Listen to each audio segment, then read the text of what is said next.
Всем привет, вы на канале Stealth Cat, и в сегодняшнем ролике я буду обозревать свое же прохождение локации госпиталя в игре The Last of Us, вторая часть. Я давно хотел записывать подобного рода ролики, потому что когда я просматривал геймплей других людей, а я их, ну не то чтобы тучу, но я много просмотрел роликов, мне было интересно, как люди проходят там ту или иную локацию. И в некоторых роликах у меня возникали вопросы, которые я, к сожалению, не мог задать хозяину канала, то есть, ну, автору, да. А вопросы возникали, ну, то есть, почему он поступил так, а не иначе, то есть, и зачем он сделал так, если можно было бы так не делать, типа. Ну, то есть, его, как бы, логика действий иногда была непонятна. Вот, поэтому я решил записать, ну, взять на вооружение, так скажем, подобного рода ролики. И не просто записывать геймплей, как я, собственно, и делаю, для своего удовольствия, но я решил еще записывать, так скажем, дублирующие ролики, то есть геймплей будет тот же самый, а я буду их обозревать и объяснять тем, кому интересно, почему я поступаю так, а не иначе. То есть там речь пойдет о некоторых тонкостях, так скажем, которые, возможно, кто-то не знает. Поэтому, чё медлить, погнали! Госпиталь нас ждет. Поехали. Так, ну, в самом начале мы идем к окну и разбиваем его в определенный момент. В какой момент? Ну, если вы прислушаетесь внимательно, ориентируясь на диалоги, то вы поймете, в какой момент. Причем это важно, то есть не раньше, не позже, а вот именно в определенный момент. Валим чернокожего мужчину, убеждаемся в том, что на вышке нас не видит никто. Смотрим на чернокожую женщину, чтобы она нас не заметила. Ну и ликвидируем ее на том же месте, где мы ее взяли, потому что того чернокожего человека у окна мы убрали, поэтому можно труп оставлять здесь, этой женщины, и никто его не заметит, потому что его замечает только этот мужчина, если замечает. В данном случае патрульного на вышке, я думаю, ни у кого не составляет труда завалить, просто его заводим за вышку, так скажем, за одну из стенок.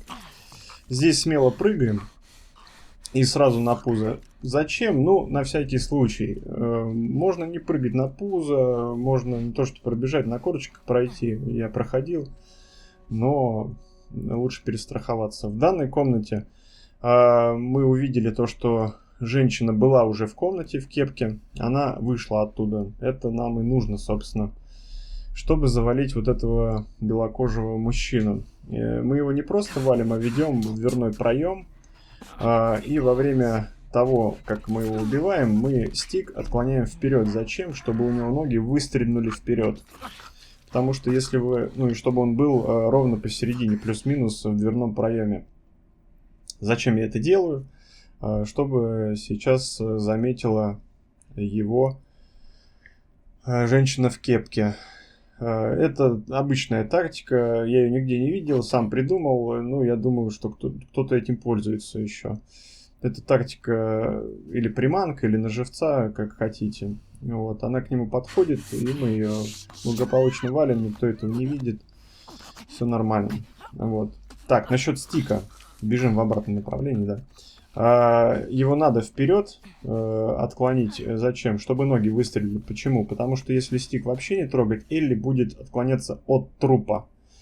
Вот. А нам нужно, чтобы она стояла на месте, и труп, наоборот, от нее отклонился. Здесь мы быстро пробежали, потому что я убедился в том, что женщина с собакой, она уже проходит, она нас не замечает. Тут тоже, я думаю, никакой проблемы нет. Завалить чернокожего молодого человека. Заводим за палатку и валим его. Ну да, у него есть там маршрут патрулирования, но он тут очень долго стоит почему-то. Здесь мы присаживаемся за этими, я не знаю, что это, ящики с землей. И на пузо. Почему? Потому что через вот эту дырку слева нас могут увидеть, заметить.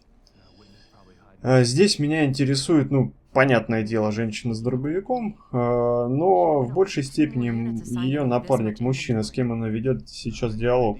Кстати, важное уточнение. Не убивайте женщину с дробовиком или мужчину, там, кого вы там первым решили, да? Пока они не закончат диалог, потому что вы убиваете персонажа, диалог обрывается, и он сразу, ну, его коллега, он понимает, что что-то не так, то есть разговаривал, и тут бац, и типа все. Здесь проходим, как видно было на видео, незаметно, садимся за стол, ну, с торца стола, так скажем. Вот, за стол покушать. И ждем женщину с дробовиком. Она не замечает, но я немножко отклонился назад, потому что она иногда замечает. Ну, то есть, вот, допустим, 10 прохождений, из 10 она 1-2 раза может заметить. Вот. Здесь же мужчину на горизонте можно убрать вот здесь, где он разворачивается. Я это делал. Вас будет не видно, потому что вы будете за колонной. То есть дальше женщина с молотком и в шапке, она вас не заметит, даже если она вот так вот заходит. Вот она сейчас мимо прошла, даже если она будет заходить. Но чаще всего я валю его вот в дальнем правом углу, где он останавливается и стоит. Сейчас он будет там стоять. В данном случае я к нему не пошел, потому что в последний момент заметил... как выходит женщина в шапке с молотком, вот, и я решил перестраховаться, вот, и уже на месте решить, где я его завалю. И завалил я его вот здесь, где я его сейчас завалю. Значит, ликвидируем белого молодого человека, заводим за, я не знаю, что это не колонна, но кусок стены какой-то. С тем моментом, чтобы нас не заметила женщина в шапке, потому что, ну, она, возможно, не заметила бы, но так как она там, в той комнате, мы не знаем, на какой стадии патрулирования эта женщина, и лучше перестраховаться. Здесь она выходит, озирается, мы ждем, сразу к ней не бежим, как видите, она оборачивается, то есть... Надо подождать, пока она вот встала на свою точку, на одну из, другая точка у нее, как все знают, у окна. Ее можно завалить как и у окна, так и вот здесь, где я это делаю сейчас. Но дело в том, что если вы окажетесь у окна в тот момент, когда будет входить чернокожая женщина с собакой, то собака, она почему-то... Вот почему я сейчас здесь сижу. Она почему-то замечает, поэтому надо сидеть здесь. Здесь мы наблюдаем за входом, в главный вход, между колонной и ящиками слева. Сейчас нам надо увидеть, чтобы вышла собака с женщиной. Вот она сейчас вышла. И после этого, как она вышла, мы можем смело бежать дальше по зданию в очередную комнату. Здесь получается, что чернокожая женщина в дальней комнате, чернокожая женщина в кепке и белый мужчина в шапке. Нам нужно сначала последние два. Вот сейчас мы чернокожую женщину в кепке дождались. Она сейчас будет стоять у проема. Нам нужно дождаться, почему я, собственно, сижу. Нам нужно дождаться белого мужчины в шапке, в зимней в какой-то там.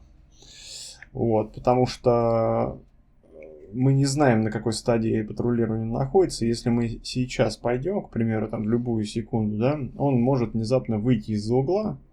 Когда он выходит, он чаще всего смотрит в правую сторону, то есть на вот этот выход, на вот этот проем. И нам надо дождаться, чтобы он зашел на свою точку, на одну из за стену. Вот сейчас мы дождались, и вот он идет обратно. Он идет обратно. И я страхуюсь, я жду женщину в кепке. Они делают круг. Ну, собственно, все на локациях делают какие-то, так скажем, круги, то есть ходят из стороны в сторону, то есть и есть запрограммированный какой-то этот шаблон, по которому они ходят. Проходит молодой человек, я сразу же хватаю женщину в кепке и валю ее вот за этой кушеткой, чтобы мужчина не заметил. Не мужчина, не женщина впереди чернокожая, которая в дальней комнате.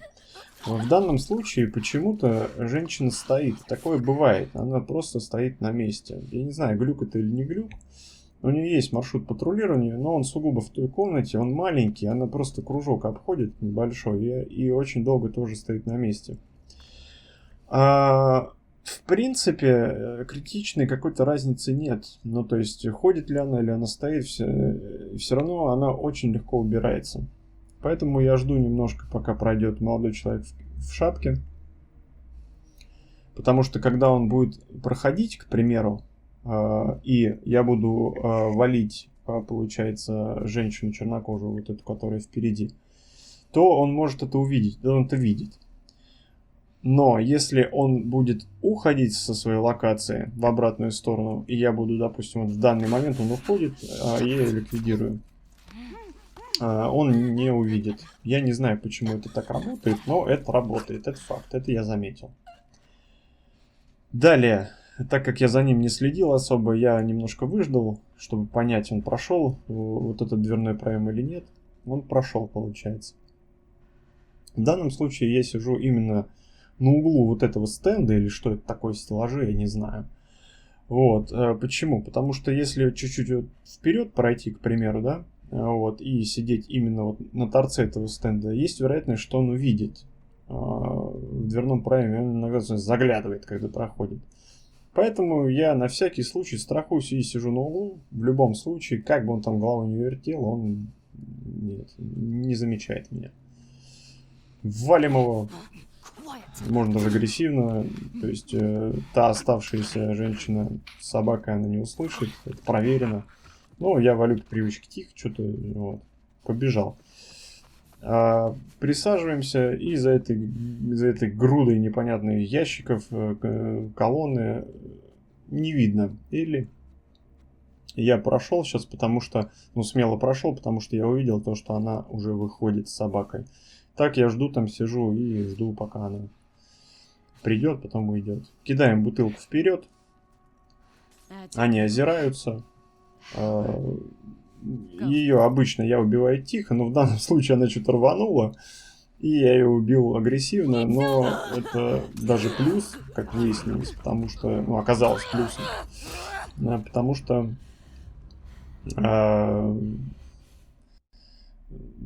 получилось как-то кинематографично, как-то красиво, с классными ракурсами и так далее. Ну, собаку убиваем, как вы видели, просто главное в последний момент от нее отпрыгнуть, и как бы она также прекрасно убивается. Ну, на этом все. Я надеюсь, что данное видео было полезно. Может быть, кто-то черпанул что-то, не знаю. Вот.